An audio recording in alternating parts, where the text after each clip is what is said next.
The Covenant of Water, a book review.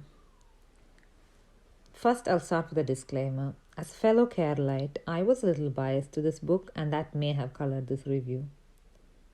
So, let's start off with a quick summary on what this book is about. Dr. Abraham Verghese' The Covenant of Water follows 3 generations of an Indian Malayali Christian family in Kerala, spanning from 1900 to the 1970s. As the novel begins, we meet 12-year-old Mariamma preparing for her wedding day.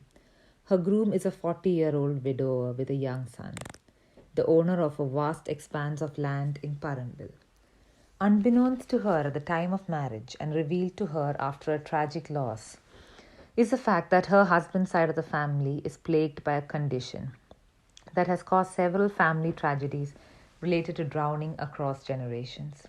We follow Mariamma, or Big Amachi as she is called, and her family through the following decades, and how the condition impacts the lives of those whom she holds dear.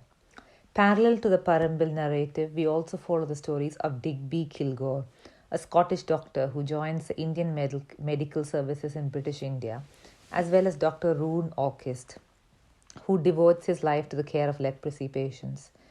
Though the different threads of the stories might seem a tad disjointed, the author weaves these threads into an expansive, breathtakingly beautiful narrative. So, with this book, I was a little confused because it had its own set of pros and cons. So, I'll start with the pros. I could relate with everything he wrote.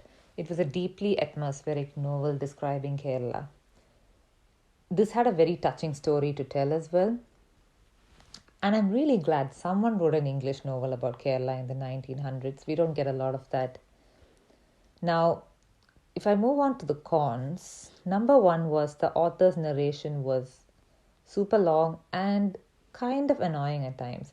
And when I say annoying, what I mean is that he liked to make sentences longer than required. There was, in certain scenarios, too much background on some of the characters, which really wasn't needed. This story could have been told beautifully, even in half the pages. Again, some long winded sentences just to increase word count. That's one of the things that probably irritated me the most about it. I am giving this a 4 star because this had a beautiful story. All in all, it's a worthy read for its description of Kerala.